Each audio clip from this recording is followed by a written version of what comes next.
bersama-sama dengan kami, menyertai kami dalam tiap aspek kehidupan kami. Kami mengucapkan syukur apabila siang hari ini Tuhan izinkan kami untuk kami boleh beribadah dan kami boleh tetap berpengharapan hanya kepada Tuhan. Diberkati kiranya kami semuanya melalui ibadah ini, sehingga setiap kami semuanya boleh kembali mengarahkan fokus hidup kami kepada Tuhan, menemukan tujuan yang sejati dalam kehidupan kami, yaitu Tuhan Yesus sendiri, serta kami juga terus-menerus boleh menyenangkan hati Tuhan. Kiranya ibadah ini boleh benar-benar menjadikan Tuhan sebagai pusat dari ibadahnya, termasuk setiap kami semuanya boleh memfokuskan diri kami, terutama dengan kami belajar kebenaran firman Tuhan. Hamba-Mu menyerahkan penuh diri hamba-Mu dalam tangan kuasa-Mu, supaya diperlengkapi dan dipakai untuk hormat dan kemuliaan nama Tuhan. Sebab tidak ada satupun di antara kami yang datang ke tempat ini guna meninggikan diri kami sendiri. Tiap kami semuanya mau merendahkan diri kami di hadapan Tuhan, terutama dalam kami mendengar kebenaran firman Tuhan. Didiklah kami semuanya, kuatkan serta ingatkan kami melalui firman-Mu, dan berkuasalah, berdaulatlah penuh dalam hidup kami. Terima kasih, Tuhan. Memberkati teman-teman pemusik, pemuji yang sudah melayani Tuhan, menjadi bagian berkat buat kami semuanya. Tuhan juga memberkati kehidupan mereka, serta juga para pelayan-pelayan Tuhan yang lainnya. Terima kasih Tuhan, di dalam nama Tuhan Yesus. Kita semua yang siap mendengar firman Tuhan, mari bersama-sama berkata, amin, amin, amin. Silakan duduk Bapak Ibu, shalom. Mengucap syukur kepada Tuhan oleh karena kasih dan anugerah Tuhan, sehingga siang hari ini boleh kembali bersama-sama untuk kita merenungkan kebenaran firman Tuhan, dan sebuah kehormatan untuk bisa mengambil bagian dalam pelayanan yang luar biasa ini. Thank you untuk Pastor Yo dan juga Ibu Linda yang menjadi bagian berkat bagi saya juga untuk saya boleh melayani Tuhan. Sekian waktu, sekian lama boleh mengambil bagian dalam pelayanan di Oikos ini selalu menjadi sebuah kehormatan, kebahagiaan karena jumpa dengan jemaat-jemaat yang cinta firman Tuhan. Dan kalau dari mimbar ini kelihatan ibu-ibu ini masih sekitar 30-an semuanya itu. Haleluya itu. Iya, luar biasa loh. Semangatnya luar biasa. Saya di depan tadi bisa dengar suara dari belakang semangat memujikan Tuhan ya toh. Ale-ale apa itu tadi ya toh. Iya. Sio sio sio manis ya toh. Mentang-mentang WL-nya manis Bapak Ibu ya toh. Iya. Luar biasa. Saya senang sekali boleh bersama-sama dengan semua jemaat di Oikos. Anyway, pagi hari ini atau menjelang siang ini kita akan sama-sama merenungkan satu kebenaran firman Tuhan yang saya beri judul tujuan utama dalam pernikahan Kristen. Tujuan utama dalam pernikahan Kristen. Kenapa saya sampaikan hal ini? Karena ini penting. Saya juga khotbahkan ini di salah satu persekutuan doa yang saya layani di Bali, dan mereka juga menerima berkat. Lalu tadi waktu saya kembali merenungkan firman, kuat sekali. Saya sebetulnya mau khotbah tentang Filipi pasal 3 sebetulnya Bapak Ibu ya. Filipi pasal 3 mengutamakan hal-hal yang utama. Tapi kemudian waktu saya merenungkan, terus hati itu kayak dibawa Tuhan untuk bicara soal pernikahan, materi yang saya pernah bikin, dan ini ya minta maaf memang tidak fresh from the oven, maksudnya khusus untuk di Oikos. Saya khotbahkan ini sudah kedua kali ini ya. Pertama kali saya khotbahkan di salah satu persekutuan doa di Bali, hari apa itu? Baru 2 minggu yang lalu kalau saya tidak salah. Lalu kemudian hari ini saya khotbahkan. Dan saya juga sadar bahwa jemaat di Oikos ini mayoritas kan sudah 30 tahun ke atas ya. Ya benar kan, 30 tahun ke atas gitu ya. Yang rata-rata mungkin hidup pernikahannya ya sudah 30 tahun lebih kan. Tapi waktu saya memikirkan, ternyata memang kembali memikirkan atau rethinking about tujuan dalam pernikahan itu penting. Jika bukan pernikahan kita, mungkin ini akan bisa memberkati kita dalam apa? Dalam kita bersikap sebagai orang tua atas anak-anak yang sudah menikah. Jika tidak kemudian secara langsung memberkati kita, mungkin bisa memberkati kita dalam hal apa? Bersikap sebagai seorang mertua yang baik bagi menantu yang menikah dengan anak kita. Karena memang begitu kompleksnya hidup pernikahan. Saya mau cerita sedikit dulu. Boleh ya saya cerita ya? Boleh ya? Karena jemaat kalau ibadah siang itu cobaannya banyak. Salah satunya adalah roh ngantuk. Haleluya itu.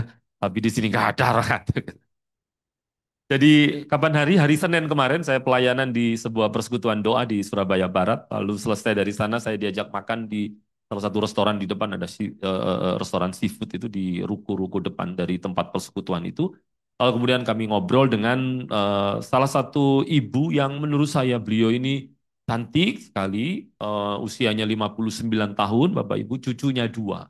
Beliau cerita gitu. Sampai kemudian sebelum makanan dihidangkan, kami sharing dan beliau menceritakan, Pak, saya ini loh Pak, cucu sudah dua ini. Tapi hidup pernikahan itu masih aja ada masalah. Beberapa tahun yang lalu tiba-tiba suami saya bilang, aku itu ya kawin sama lu itu ya, itu keliru. Kesalahan nikah sama kamu. Kami itu bojoku sing keliru pokoknya aku wis amsyong wis nih sekarang. Cucunya sudah dua, ngakunya salah menikah. Kalau saya beli sepatu, Bapak, misalnya saya beli sepatu, saya akan tahu bahwa itu sepatu yang tidak cocok di awal saya nyoba. Loh kok podo kiwone rek begitu kan ya. Gak cocok Bapak Ibu.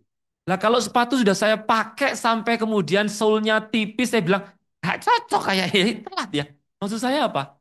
Pernikahan itu kalau sudah sampai punya anak, punya cucu lalu baru bilang gak cocok, itu juga nggak bisa dibalikin ke tokonya kan gitu.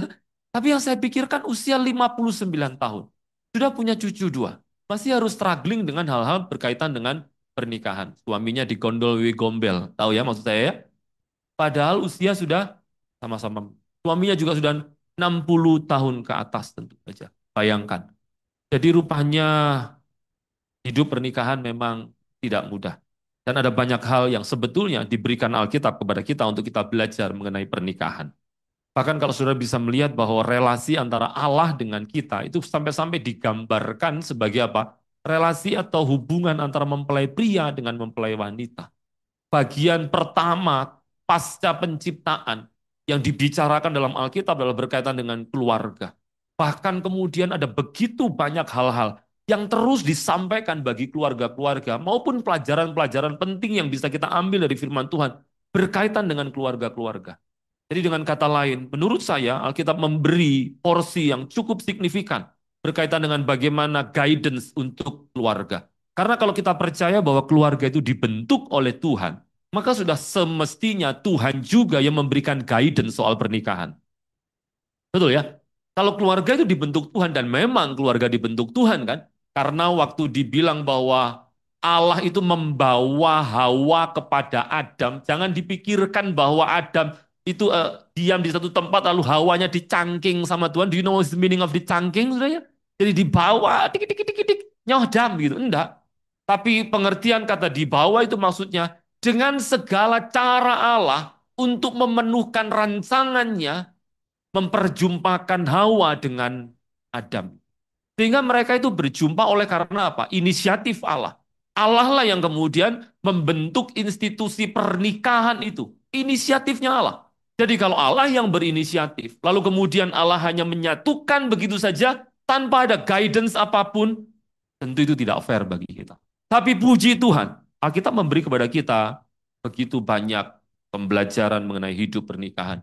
Sehingga terlepas dari Bapak Ibu ini masih menjalani hidup pernikahan, maksud saya ada suami, ada istri, atau misalnya kita sudah diizinkan Tuhan hidup sendiri, karena mungkin suami atau istri sudah dipanggil Tuhan, ini tetap penting, setidaknya untuk hidup pernikahan anak-anak kita, mungkin kita bisa memberikan nasihat, atau bagaimana kita bersikap terhadap pernikahan anak-anak kita. Sudah siap diberkati firman Tuhan? Judul pernikahannya adalah tujuan utama pernikahan Kristen. Saya ambil dari Efesus pasal 5 ayat 25 sampai 27, tapi sebelum itu saya ingin tunjukkan satu gambar untuk saudara semuanya. Bisa minta tolong diklikkan. Ah, ini adalah keluarga saya, Bapak Ibu. Ini saya bersama dengan ketiga anak saya ya. Jadi yang paling kanan itu anak yang paling besar, ini anak nomor dua, nah ini anak nomor tiga. Istrinya kemana? Bagian foto istrinya ya toh. Kayak keluarga Kongguan itu loh, saudara, ya. Kalau enggak ada bapaknya, bapaknya yang bagian foto. Enggak, itu istri saya Bapak Ibu yang paling kanan, yang saya sering juga bawa dan sering juga jemaat bilang kok kayak anaknya Pak. Ya toh. Memang ya puji Tuhan. Sebuah kebahagiaan kalau suami itu bisa punya istri yang awet muda. Ya kan? Apalagi nggak perlu pakai belikan skincare. Istri saya itu hari-hari cuma pakai flash care, Bapak Ibu ya. Itu jadi, nah itu kalau sudah pengen tahu kenapa istri saya bisa nampak awet muda, tiap hari nyemil ini loh, apa? Nyemil ini loh. Mungkin bisa dipraktekkan ya. Kalau sudah beli sepatu, itu kan biasanya ada yang bungkusan, terus dalamnya itu kayak itu dicemili sudah kalau Nah, ini sudah diklik juga ya. Nah, ini saya Bapak Ibu. Nampak bahagia ya? Betul ya? Sudah tahu kenapa? Karena mau difoto, haleluya. Ya betul. Karena mau difoto nampak bahagia. Dan kalau saudara lihat kebahagiaan istri saya bisa senyum begitu, tentu saja kebahagiaan istri dibangun dari penderitaan suami, haleluya. Itu karena itu kelihatannya cuma cekrek gitu ya. Itu posenya lama, Pak. Itu lama, Bu. Jadi itu gendongnya lama begitu loh. Saya sengaja pasang foto ini untuk memberi tantangan pada Pak Dev untuk bisa foto yang sama, ya. Saudara nampak bahagia. Tapi saya ingin saudara tahu behind the scene daripada pengambilan foto ini.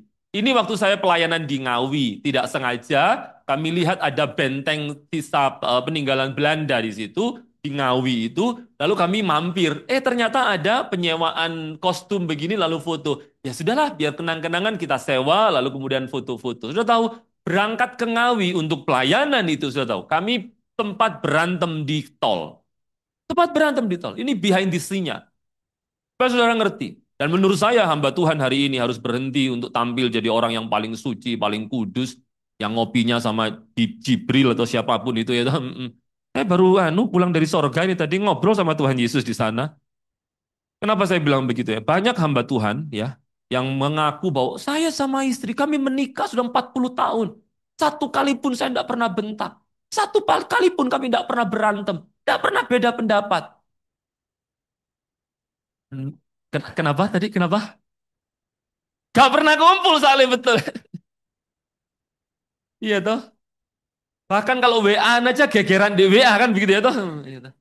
Menurut saya ini agak terlalu berlebih-lebihan. Kenapa begitu ya? Karena realitanya Alkitab sendiri yang berkata bahwa kita ini berdosa. Betul ya? Kita ini kan semua berdosa. Dan kumpulan dari orang berdosa, tidak mungkin tidak, pasti menghasilkan apa? Masalah dalam relasi. Karena salah satu bentuk dosa itu adalah problem soal relasi. Dosa itu mengakibatkan relasi kita dengan Allah rusak. Dosa mengakibatkan relasi kita dengan sesama rusak. Dosa mengakibatkan relasi kita dengan ciptaan yang lain rusak. Betul ya? Jadi kalau dua orang yang sama-sama jatuh dalam dosa, berproses dalam kekudusan, kalau kemudian hidup menikah, tidak pernah gegeran sama sekali, tidak kumpul soal itu. Jadi dengan kata lain Bapak Ibu, saya menyampaikan ini supaya kita tahu bahwa kita semuanya itu perlu memikirkan kembali tentang bagaimana hidup pernikahan. Jika bukan hidup pernikahan kita, karena mungkin kita sudah sendiri, sekali lagi, mungkin ini juga bisa menjadi arahan untuk anak-anak kita ataupun juga menantu kita. Nah, saya sudah sampaikan dua gambar yang penting ini. Kita akan masuk di dalam bagian-bagian firman-Nya. Yang pertama, Saudara, penting untuk kita tahu tentang apa tujuan pernikahan. Betul ya? Tujuan pernikahan itu penting kita tahu. Kenapa kita perlu tahu tujuan pernikahan? Bahkan soal tujuan kehidupan ini sangat penting. Sebab dengan orang mengetahui tujuan kehidupan, dia akan tahu atau paling tidak tujuan daripada pernikahan itu akan mempengaruhi bagaimana cara seseorang menghidupi pernikahannya. Saya ulang ya, tujuan pernikahan itu akan mempengaruhi atau berpengaruh dengan apa? Bagaimana cara orang menghidupi pernikahan itu sendiri. Contoh misalnya, kalau tujuan pernikahannya adalah soal menjadi kaya, maka tentu cara hidup dalam pernikahannya adalah semuanya bertujuan agar dapat duit. Gak bisa lo ya, aku gak mau lo nikah sama orang sih gak bisa kerja misalnya. Aku mau istriku nanti bisa kerja loh. Soalnya aku kepengen kita punya tabungan. Nanti kita usia pernikahan segini, tabungan kita sudah segini. Pokoknya tujuan pernikahannya adalah kaya. Maka cara bagaimana orang menghidupi pernikahannya itu akan dipengaruhi dengan tujuannya. Yang kedua, tujuan pernikahan itu mempengaruhi nilai dari apa? Kehidupan pernikahan itu. Apa yang paling penting dalam kehidupan pernikahan ditentukan dari tujuan pernikahannya. Lagi-lagi, misalnya kalau tujuannya adalah kaya, maka hal yang paling utama adalah ya hal-hal yang bisa menambahkan kekayaan. Persekutuan bisa nomor dua. Yang penting apa? Kalau ada toko buka, ya kita jaga toko. Nggak usah persekutuan, nggak usah ini dan itu. Karena nilai yang paling penting, hal yang utama adalah menjadi kaya dalam hidup pernikahannya. Yang ketiga, tujuan pernikahan itu menentukan tingkat kepuasan seseorang terhadap hidup nikahnya. Misalnya lagi, kalau tujuannya adalah untuk kaya, Maka orang yang menikah demi kekayaan tidak akan pernah merasakan kepuasan berkaitan dengan hidup pernikahannya jika dia tidak kaya. Halo? Misalnya bahagia yang menjadi tujuan pernikahannya. Maka kalau dia mendapati bahwa dirinya tidak bahagia dalam pernikahan, maka ya tentu saja dia tidak puas dengan kehidupan pernikahannya. Dengan kata lain, tujuan pernikahan ini memang sesuatu yang sangat penting di awal kita memikirkan hal ini. Lalu pertanyaannya, jadi apa the main purpose of Christian marriage? Apa tujuan utama dari pernikahan Kristen? Yang pertama ya sudah, bahwa pernikahan Kristen itu penting untuk memiliki tujuan karena tujuan pernikahan menentukan bagaimana cara orang, seperti yang tadi saya bilang, menghidupi pernikahannya, nilai-nilai dalam hidup pernikahannya, maupun tingkat kepuasan. Nah, ada banyak tujuan-tujuan pernikahan yang rupanya salah. Sebelum kita belajar tentang tujuan pernikahan yang benar, ada banyak tujuan pernikahan yang salah. Yang pertama, misalnya ada orang yang menikah itu, ada anak yang menikah. Alasannya gara-gara apa? Supaya lepas dari mamanya sing. Ada loh, sudah. Ada seorang anak yang datang kepada kami, memang ya dengan kesepakatan orang tuanya mereka sudah mau menikah untuk apa? Untuk konseling pranikah. Waktu sesi privat, jadi saya dengan calon mempelai wanitanya, saya tanya, apa tujuan pernikahan? Saya pokoknya segera pengen lepas dari mama. Bayangkan, kenapa? Christian, Pak. Do you know what's the meaning of Christian? Orang Surabaya tahu itu Christian. Christian, Pak. Tiap hari ditanyain, itu kapan nikah? Mama itu tua, aku ya pengen cucu kan. Gitu. Sudah begitu maaf ya, kecerewetan mamanya begitu luar biasa. Sampai-sampai anak ini tidak nyaman tinggal di rumah dan ingin lepas dari rumah. Salah satu cara untuk dia lepas dan dia bisa berharap lebih baik, masalah soal apa finansialnya dan yang lain-lainnya, ada yang menjadi support system bagi dirinya ketika lepas dari orang tua adalah apa? Pernikahan. Jadi tujuannya menikah itu cuma semata-mata karena apa? Pengen keluar dari rumah. Ada orang-orang yang punya tujuan menikah gara-gara apa? Sebetulnya enggak kepengen menikah loh Pak. Ya gara-gara pas saya apel pulang kemalaman ditangkap Pak RT akhirnya dinikahkan. Ada. Padahal saya baru apel pertama Pak, apes memang ya tapi gitu. Misalnya. Sehingga kemudian menikah. Atau bahkan anak-anak sekarang dengan pergaulan bebasnya, bisa saja alasan menikahnya karena kebobolan gitu. Marriage by accident misalnya. Dan ada banyak lagi hal-hal yang lainnya. Tapi dengar baik-baik. Di luar daripada itu, rata-rata ada beberapa hal yang menjadi tujuan dari pernikahan orang-orang hari ini. Bisa jadi menikahnya karena apa? Kami tidak tahan daripada jatuh dalam dosa pacaran lama-lama. Wis mending kami nikah, biar segera halal. Ya, kalau sudah tahu maksud saya. Biar segera tidak ada dosa. Tentu saja itu berkaitan dengan apa? Pengendalian soal hawa nafsu. Ada contoh Bapak Ibu bagaimana pernikahan yang digerakkan karena hawa nafsu dan itu tidak berakhir baik. Misalnya lihat di Hakim-Hakim pasal 14 ayat yang ketiga. Hakim-Hakim pasal yang ke-14 ayatnya yang ketiga. Kalau sudah memperhatikan ini adalah tentang pernikahan Simpson, di mana Simpson itu berkata kepada ayahnya demikian, ambillah perempuan itu bagiku sebab dia menyenangkan hatiku. Lihat tuh. Alasan untuk Simpson mau menikah dan minta supaya papanya itu, entah itu melamar atau apapun begitu, meminta anak gadis ini supaya kemudian menikah adalah karena dia menyenangkan hatiku. Hakim-Hakim 14 ayatnya yang ketiga. Hanya masalah kesenangan hati. Dan dengar baik-baik ya. Memang tidak salah bahwa Tuhan itu menempatkan perasaan sebagai bagian dari apa? Daripada diri manusia. Tentu saja dalam hal membangun kasih, kalau tidak ada perasaan cinta, ya bagaimana bisa membangun kasih? Memang, tapi cinta tidak boleh menjadi dasar menikah semata-mata.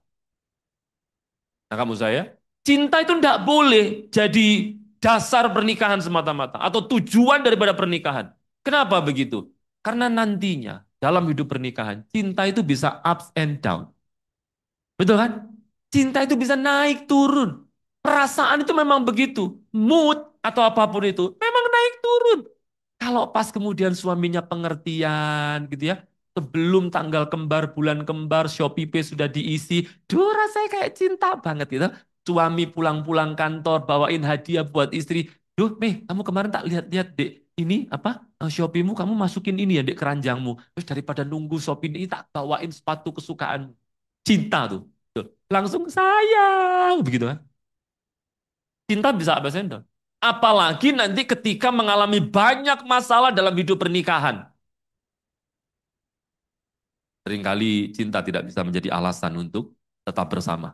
Jadi kalau menikah hanya gara-gara cinta, apalagi cinta yang digerakkan oleh apa? Nafsu, terutama misalnya hawa nafsu seksual. Maka kita bisa melihat bahwa pernikahan daripada Simpson itu tidak menghasilkan sebuah pernikahan yang baik. Simpson ingin menikah hanya karena daya tarik fisik. Nah ini juga. Pastikan bahwa kalau kita mau cari mantu, atau misalnya bagaimana kita menampilkan diri anak kita, jangan hanya kebanggaan soal hal-hal yang bersifat lahiriah. Maksud saya apa? Saya sering ngomong sama adik-adik di kaum muda, saya bilang, kalau kalian ingin mendapatkan pria-pria yang baik, jangan menampilkan diri dengan cara yang tidak baik. Karena kalau kita menampilkan diri dengan cara yang tidak baik, yang akan tertarik adalah pria-pria yang tidak baik. Maksud saya apa? Misalnya, cewek-cewek berpikir bahwa dengan berpakaian seksi gitu akan lebih mudah untuk apa? Menarik perhatian laki-laki. Ya, memang. Tapi yang tertarik kepada anak-anak yang begitu itu hanya pria-pria yang kotor dan mesum pikirannya.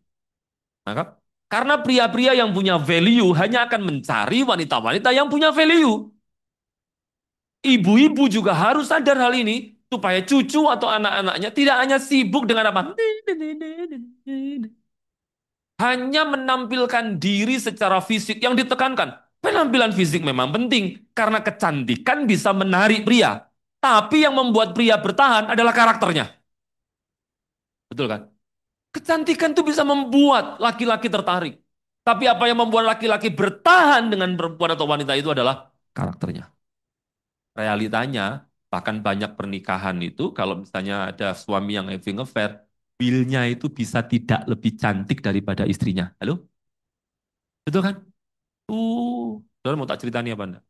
Enggak usah lah, ya, kayaknya. Nanti kesiangan, tak ceritani aja lah. Saya punya teman, Bapak Ibu. Istrinya ini cantik, yang teman saya ini sebenarnya nggak terlalu ganteng juga. Saudara tahu? Satu kali istrinya cerita, pas saya pelayanan bersama dengan istri saya ke kantornya, suaminya ini sedang keluar pulau untuk urusan pekerjaan. Lalu kemudian dia minta waktu pada kami, dan tidak tahan dia cerita pada kami.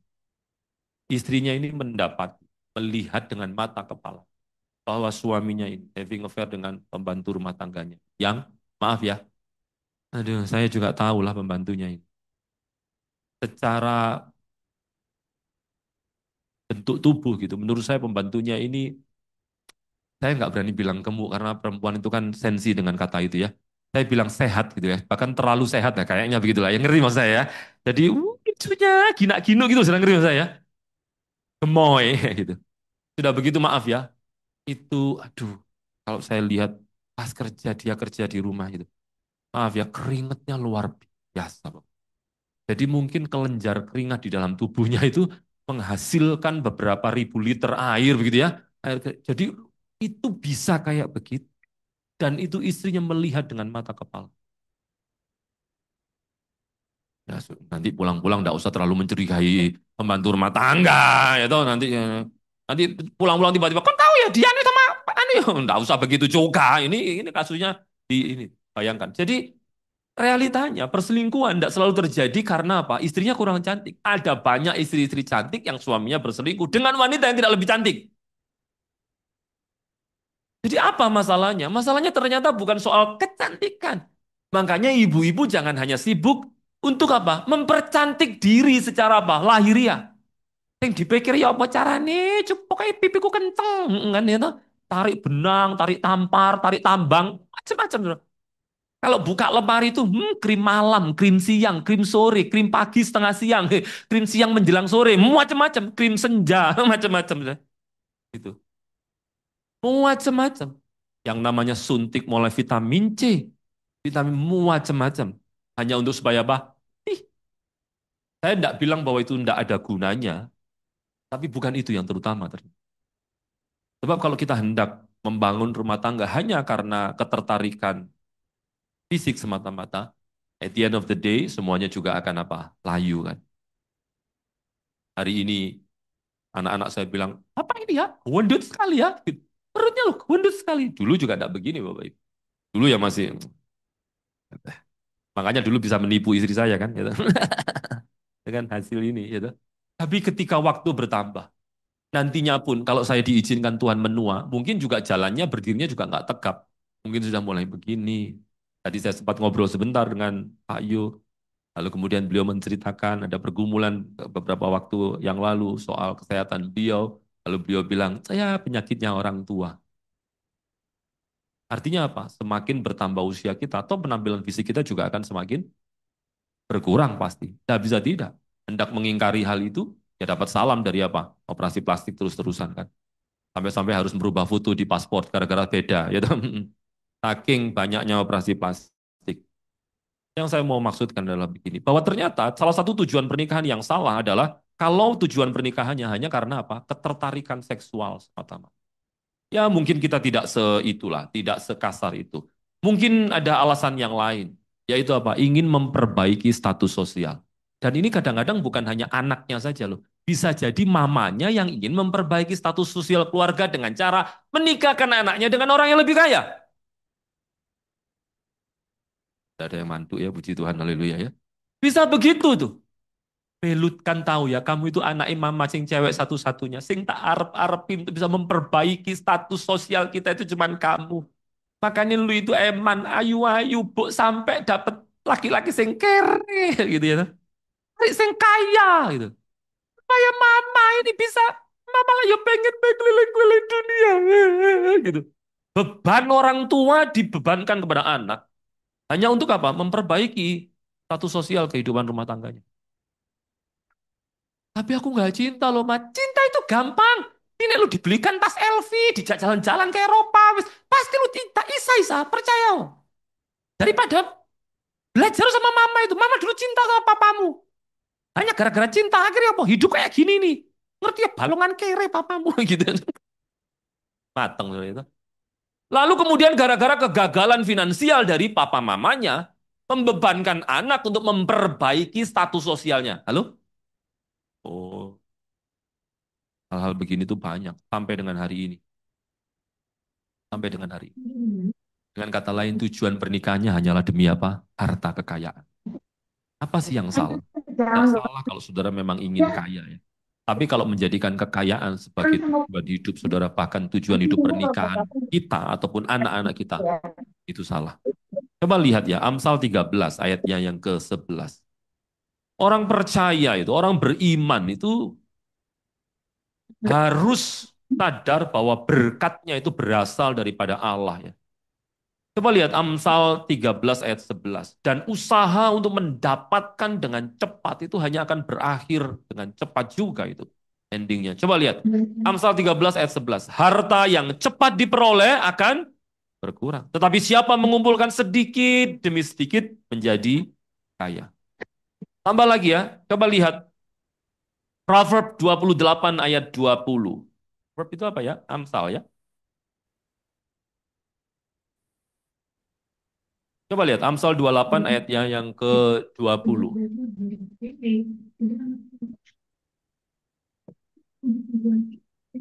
Orang yang dapat dipercaya mendapat banyak berkat. Tetapi orang yang ingin cepat menjadi kaya tidak akan luput dari hukuman. Kenapa? Karena kecenderungan orang yang ingin kaya adalah menghalalkan segala cara. Termasuk soal apa? Dalam tanda kutip, penjual anak. Dalam tanda kutip. Hanya untuk supaya dirinya menjadi kaya. Yang pertama kita harus memikirkan bahwa siapakah yang bisa menjamin kekayaan? Dan lagi, bukankah kekayaan juga tidak menjamin kebahagiaan? Saya ulang ya. Siapa yang bisa menjamin kekayaan?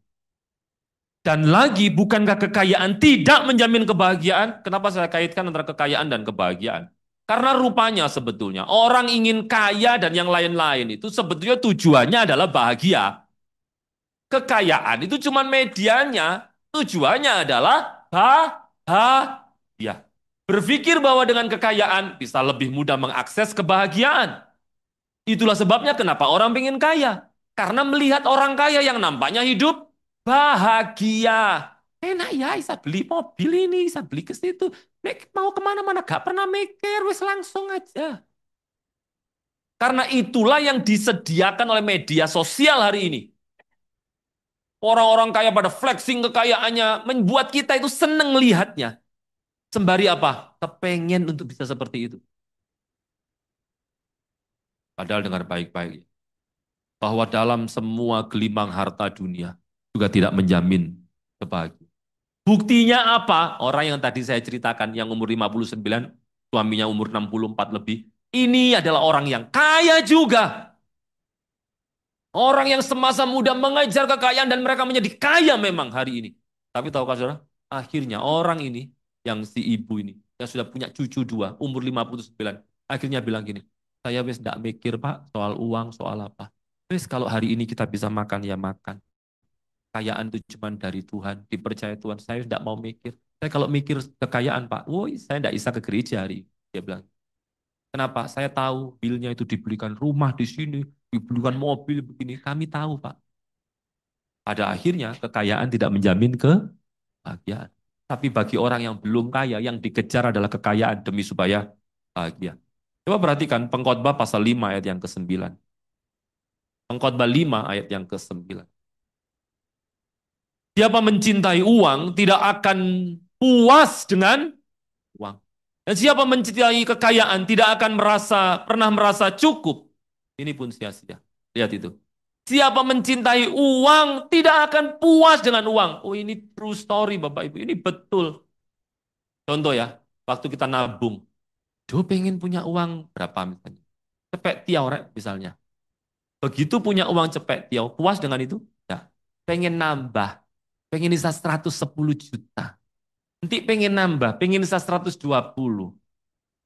Pengen bisa 150 juta. Pengen bisa sampai 200 juta. Dikumpulin terus.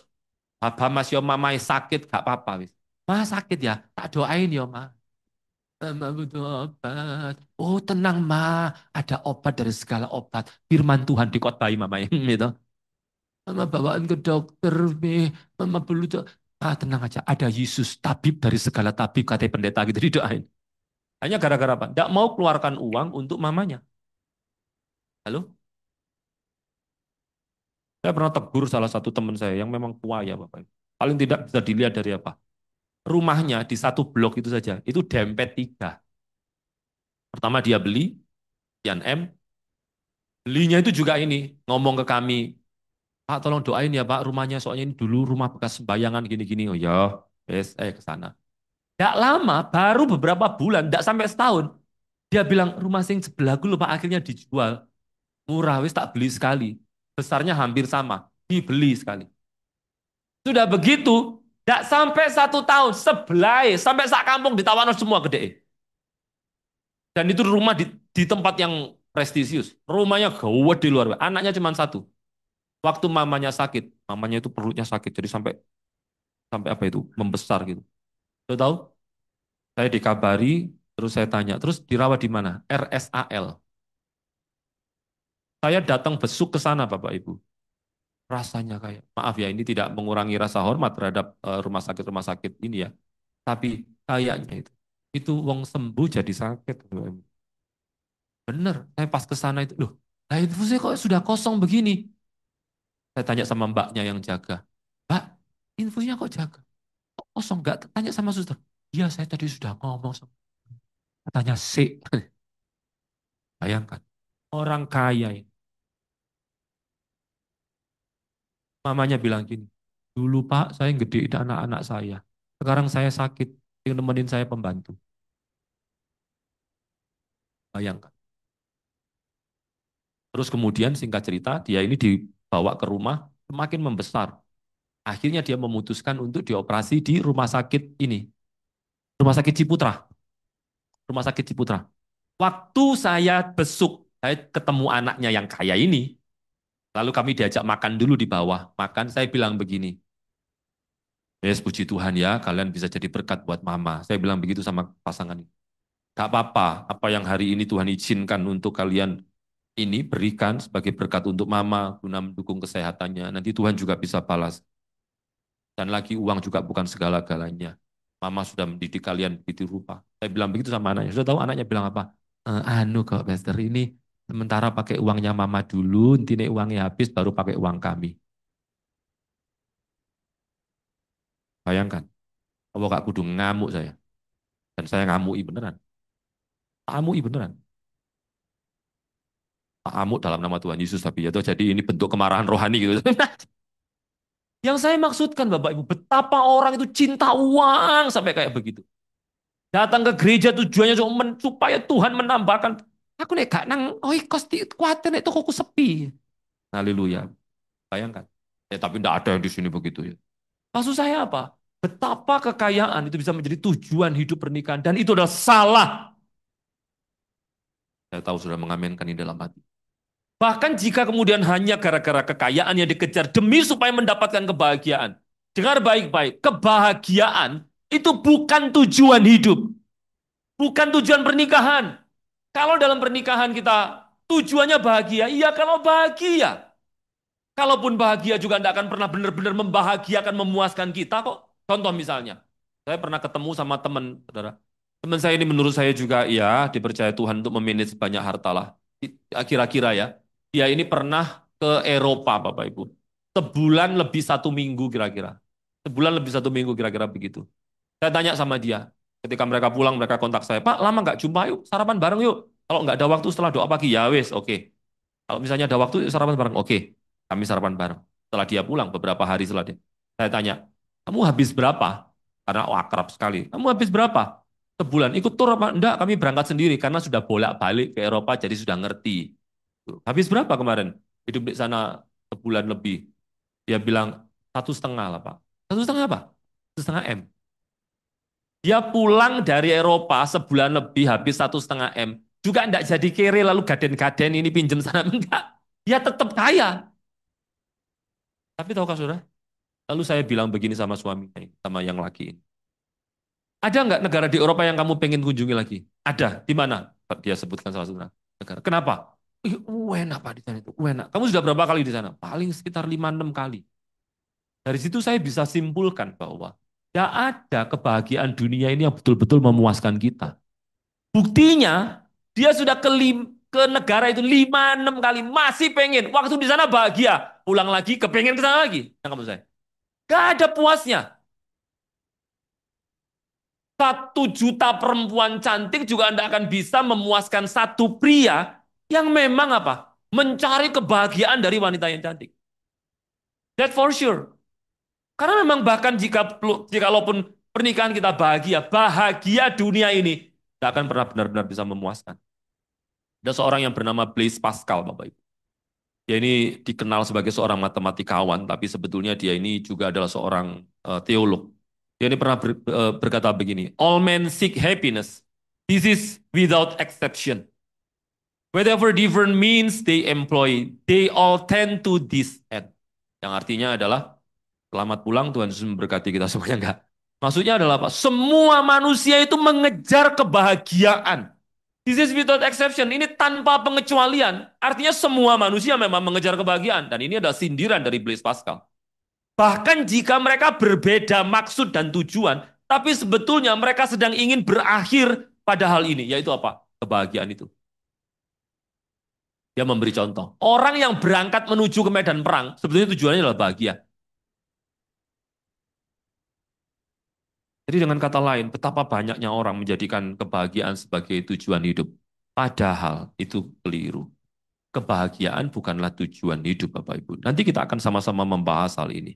Kekayaan, kesehatan, kemakmuran juga bukanlah tujuan hidup pernikahan. Lalu apa tujuan utama dalam hidup pernikahan Kristen? Ini akan kita sama-sama pelajari. Saya, sebagai orang Kristen yang membangun teologi reform, Bapak Ibu, itu kami percaya bahwa apa? Tujuan dari kehidupan manusia itu ada dua. Yang pertama adalah memuliakan Allah dan menikmati Dia selama-lamanya. Saya ulang ya, tujuan hidup manusia itu dalam pandangan teologi reform adalah memuliakan Allah dan menikmati Dia selama-lamanya. Coba lihat dua ayat ini ya, Roma 11 ayat 36. Roma 11 ayat 36.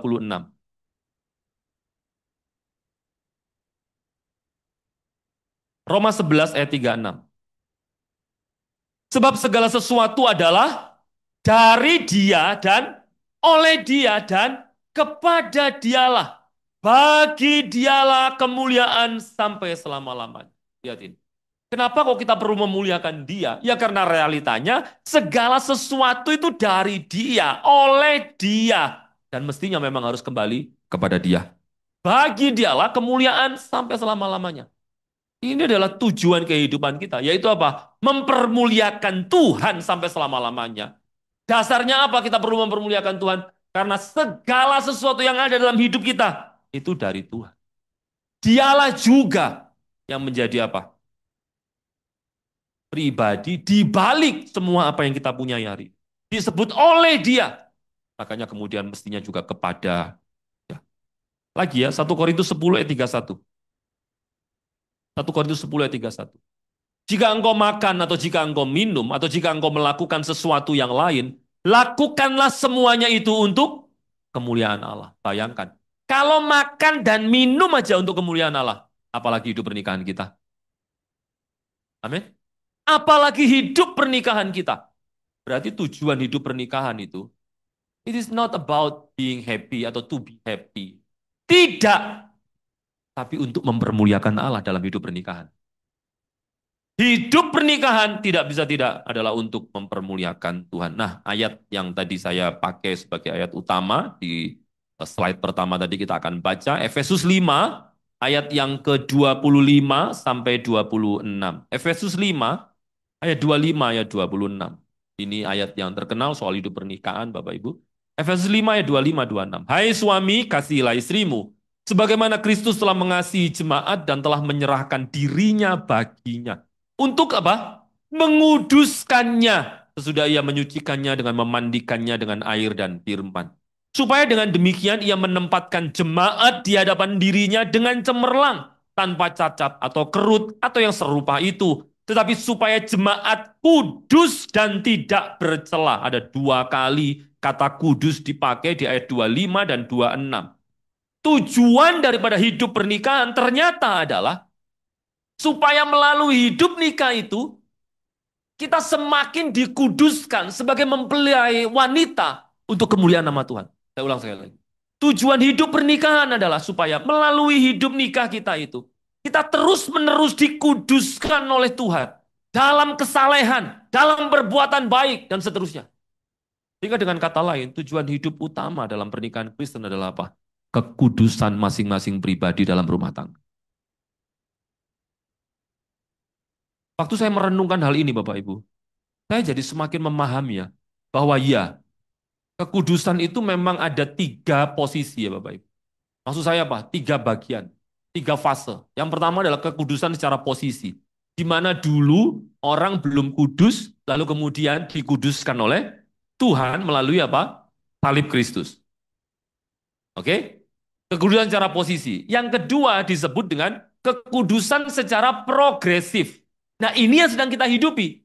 Yaitu selama kita hidup ini, kita terus-menerus membangun kekudusan.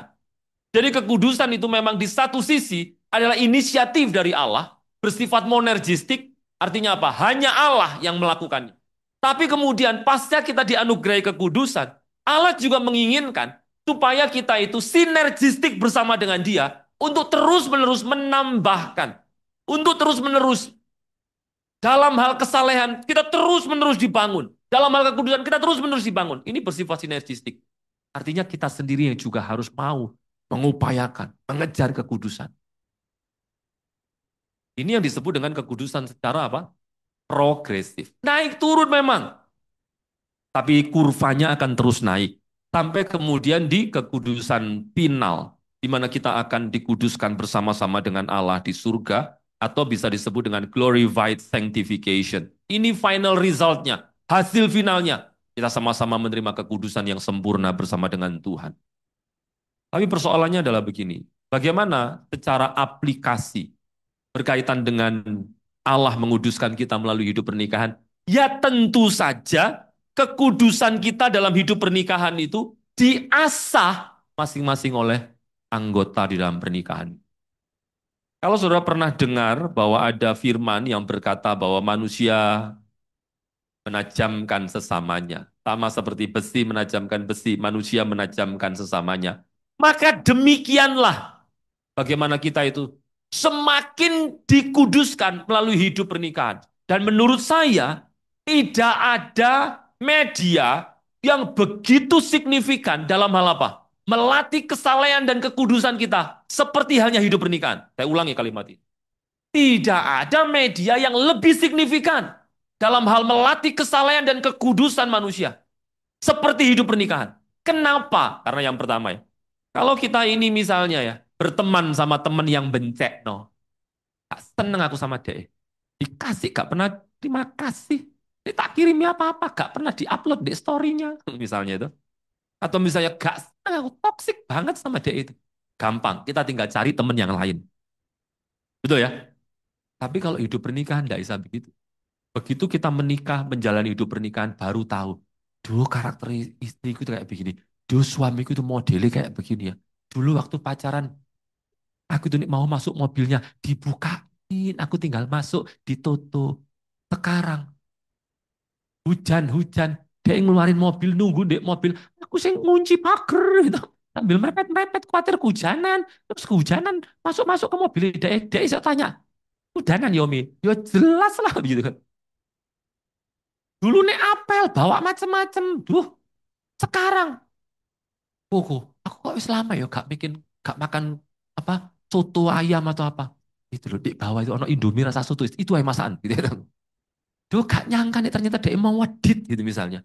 Tapi kan kalaupun sudah seperti itu, gak bisa kita mau tuker suami, tuker istri kan. Gak bisa, tata ijo lo berambang ibu joki. Gak bisa begitu kan. Halo? Gak bisa ditukarkan. Gak bisa juga dihindari. Mana bisa menghindar dari pasangan? Ya kalau dulu pacaran, berantem, satu pulang ke rumah mamai, satu pulang ke rumah papai dewek gitu.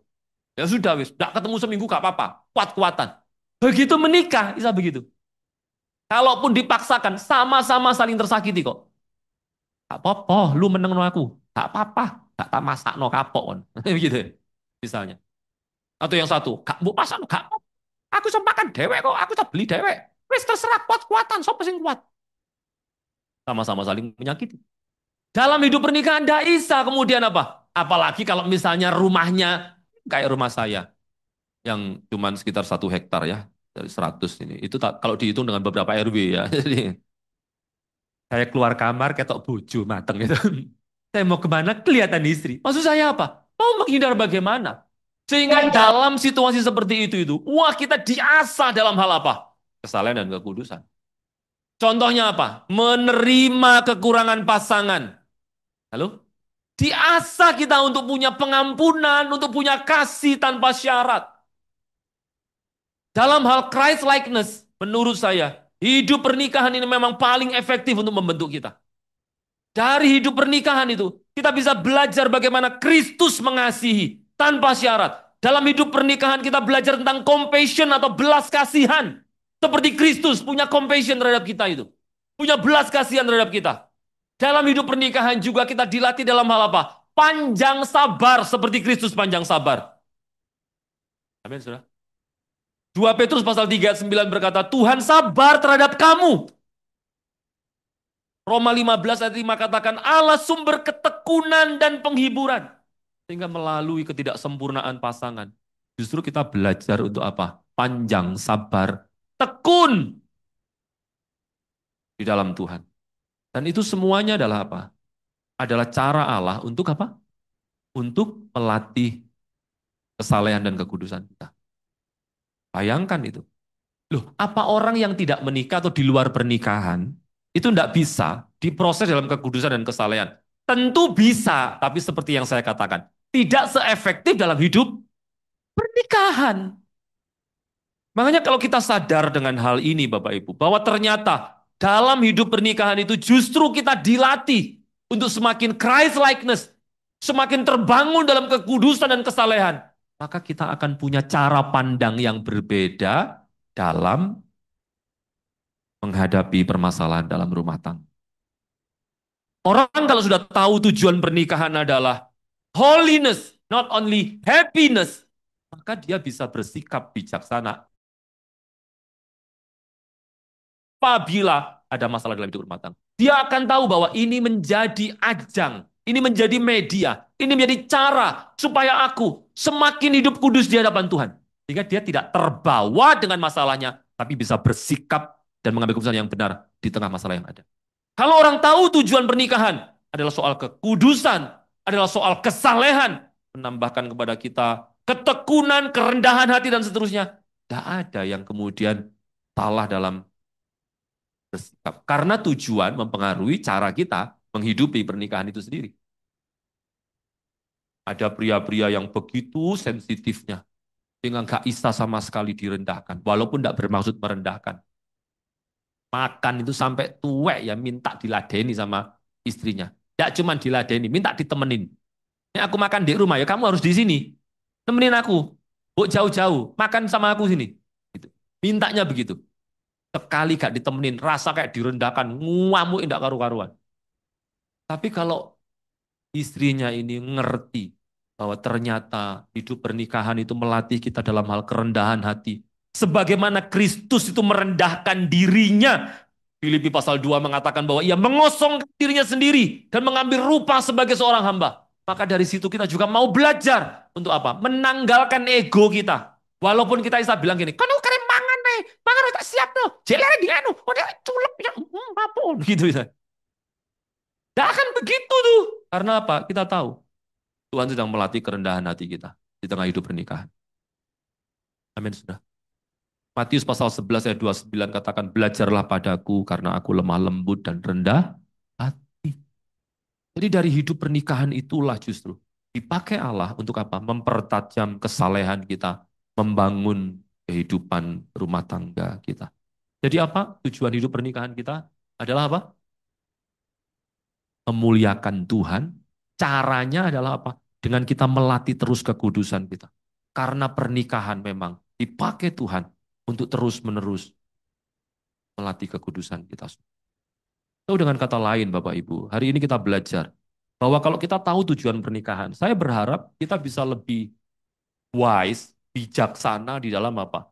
Menanggapi persoalan-persoalan rumah tangga yang memang sangat amat kompleks sekali.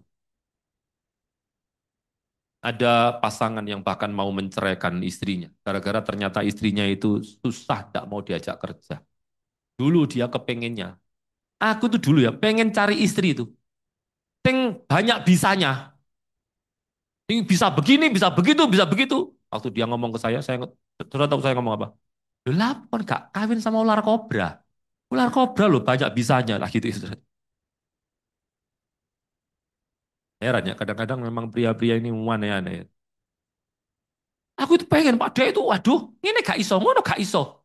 Ini gak iso, pusing aku sampai, tapi tak kandani, ini tuh urusannya begini, ini pembukuan masuk ke sini. Gak iso. Padahal aku dulu tuh pengen punya istri yang banyak bisanya gitu.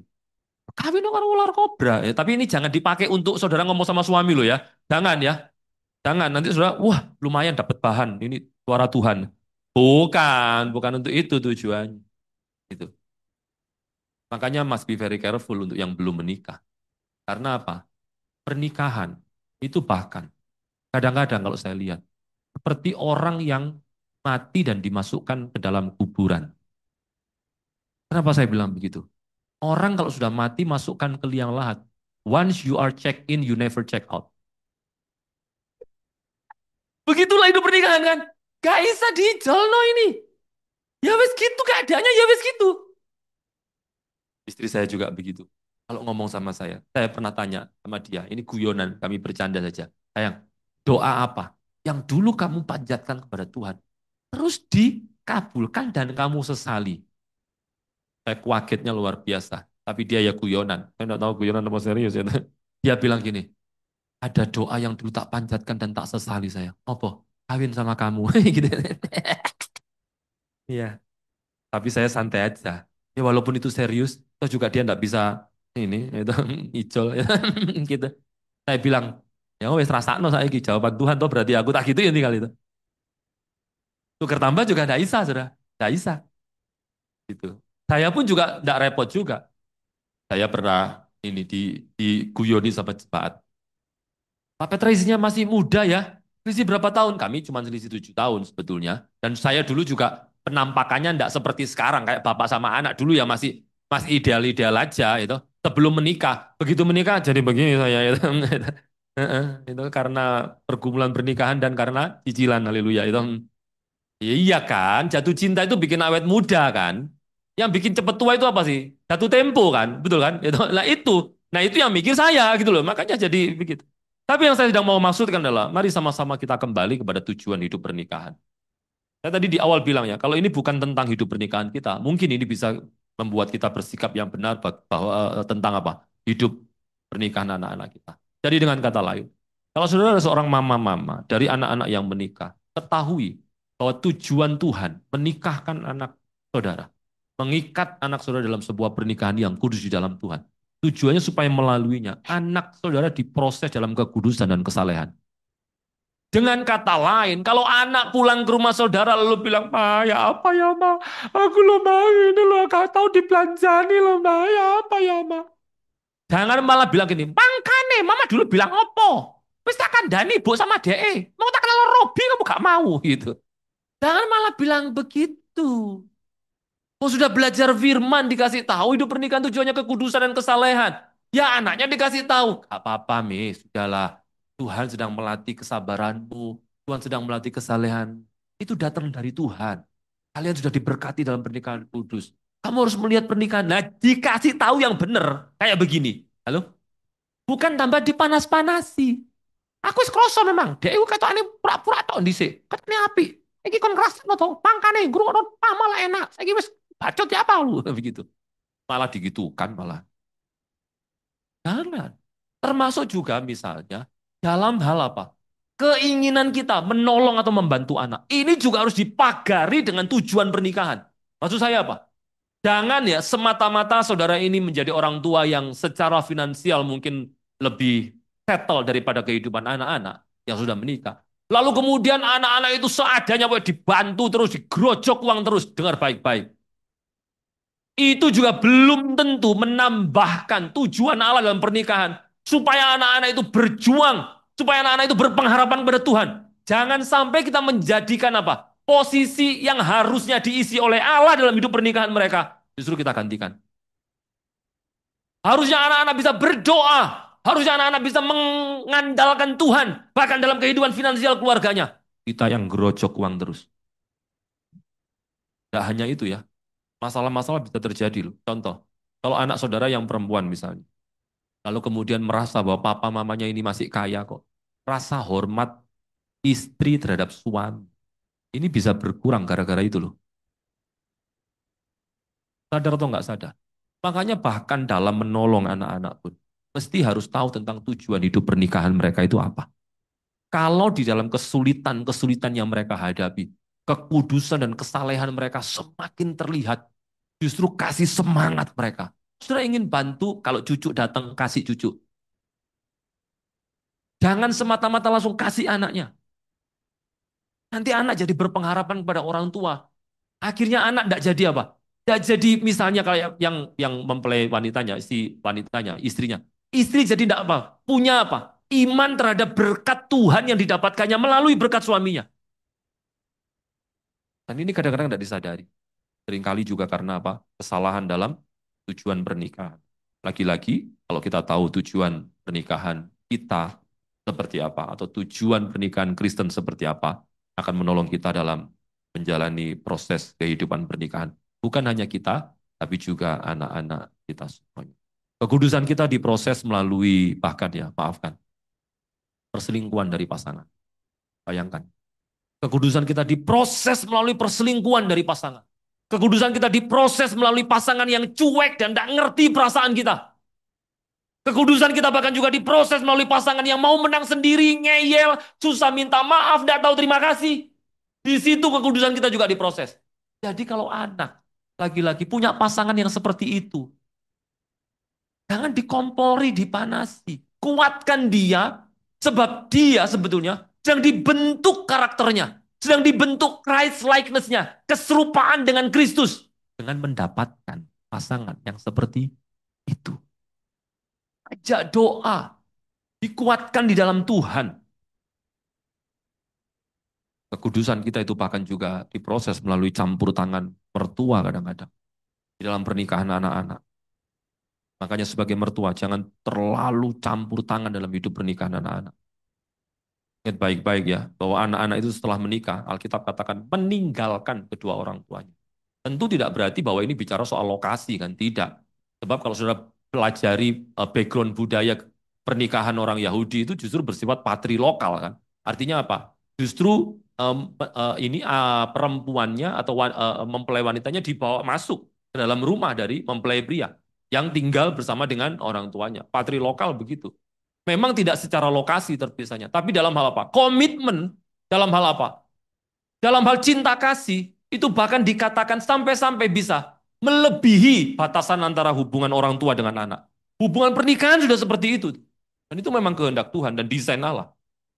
Jadi mari dengan segala kasih saya terhadap seluruh jemaat, supaya kita memikirkan ini kembali. Bahwa besi memang menajamkan besi, manusia menajamkan sesamanya. Dan itu dipakai Tuhan juga di dalam hal apa? Kekudusan kita semuanya. Melalui hidup pernikahan, kita diajar Tuhan untuk kita semakin serupa dengan Dia.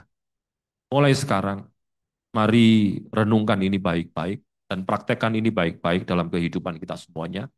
Saya pun juga belajar begitu, Bapak Ibu. Kira-kira sebulan belakangan ini, saya banyak memikirkan soal hal itu. Dan saya mulai aplikasikan dalam hidup rumah tangga kami. Saya banyak merenungkan tentang hidup pernikahan.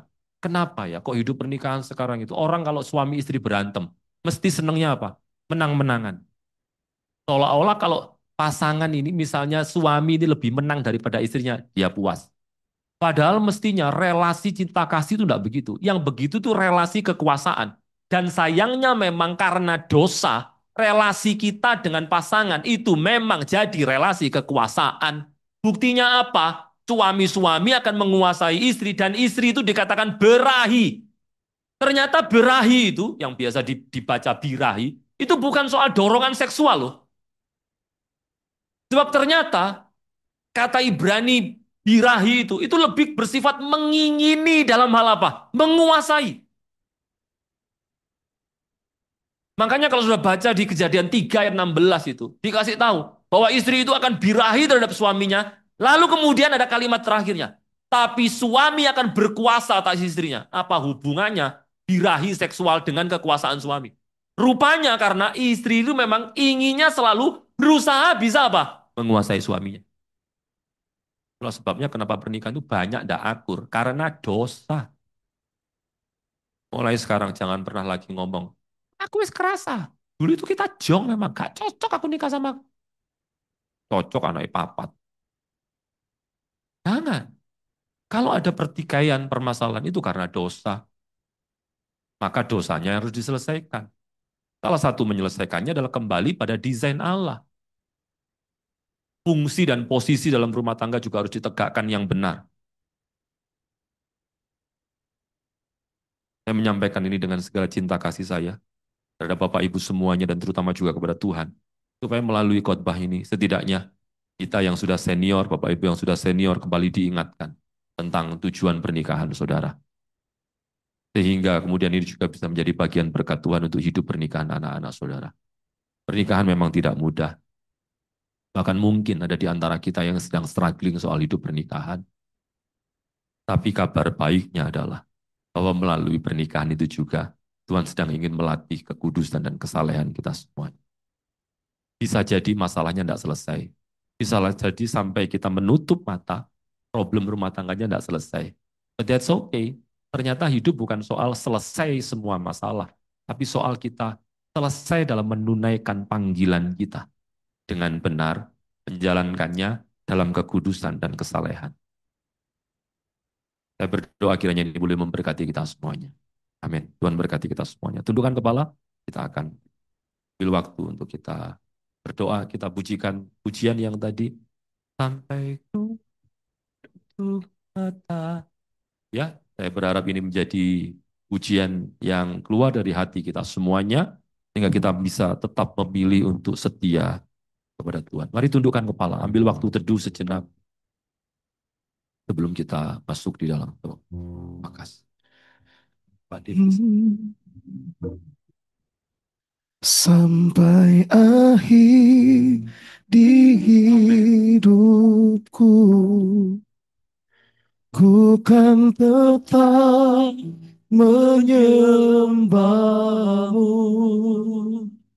melayanimu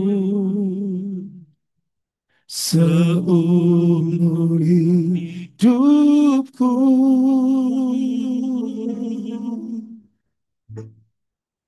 Sampai ku menutup mata,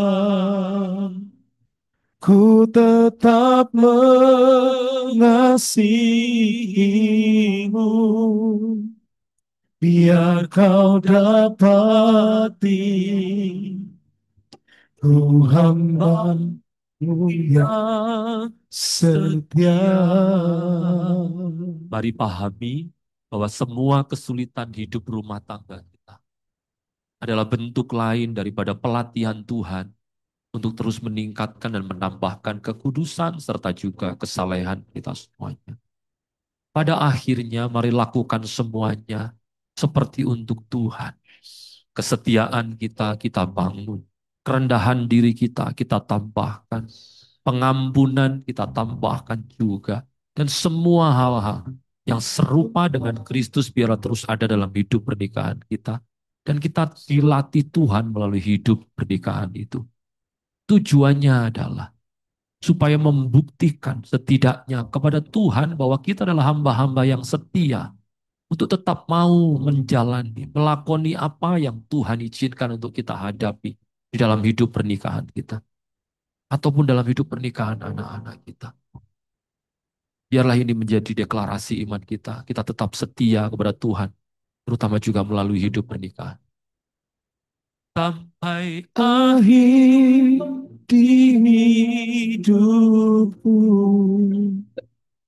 ku kan tetap menyembahmu, melayanimu seumur hidupku.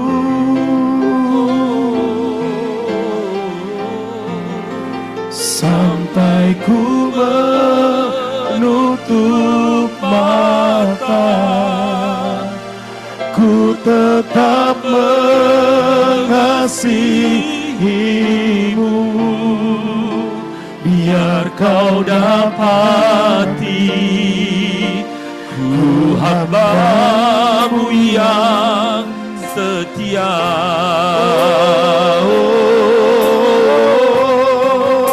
Sampai akhir di hidupku, ku kan tetap. Biarlah hidup pernikahanmu menjadi bagian dari perjalanan pelayananmu kepada Tuhan. Melayanimu seumur hidupku.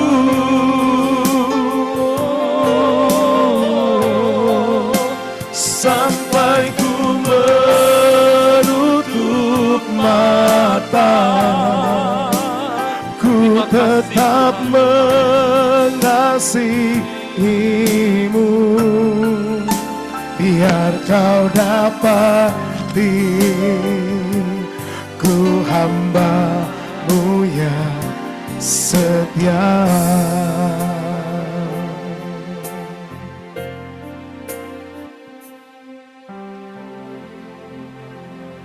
Mari kita berdoa. Kami mengucap syukur buat firman-Mu yang terus memberikan teguran, nasihat, bahkan pengenalan lebih lagi akan Engkau Tuhan. Kami bersyukur bahwa Engkau Bapa yang baik, yang senantiasa mengarahkan setiap hidup kami. Engkau bukan hanya mencipta, memberikan nafas kehidupan. Tapi lebih daripada itu, Tuhan punya tujuan yang mulia. Supaya sungguh sementara kami hidup di bumi, kami mengerjakan setiap karya ilahi, rancangan Tuhan dalam setiap kehidupan kami. Sekalipun kami tahu tidak mudah, tapi Engkau Bapa Immanuel, Bapa yang akan senantiasa menyertai. Bahkan Roh Kudus-Mu terus menolong kepada setiap kami, untuk kami mengerti setiap rancangan Tuhan, khususnya dalam sebuah pernikahan. Terima kasih Bapa, meteraikan ini semua dalam setiap kehidupan kami, supaya kami boleh lebih mengenal lagi, sehingga kami tidak salah arah, kami tidak salah jalan. Tapi benar-benar pernikahan adalah setiap rancangan yang sudah Tuhan rancangkan, di mana kami boleh memuliakan Engkau dan menikmati Engkau Tuhan. Terima kasih Engkau memberkati Pak Petra yang sudah menyampaikan setiap kebenaran firman-Mu. Biar melalui hamba-Mu ini Tuhan, nama Tuhan semakin dipermuliakan. Boleh membawa banyak jiwa, boleh mengenal Engkau lebih lagi lewat kebenaran-kebenaran firman-Mu yang telah Engkau sampaikan melewati hamba-Mu ini. Engkau juga memberkati dalam seluruh keluarga, istri, anak, semuanya Bapa, bahkan pelayanannya. Nama-Mu dipermuliakan dalam setiap kehidupannya. Di dalam nama Yesus kami berdoa, kami ucap syukur, haleluya. Amin. Saudara diberkati.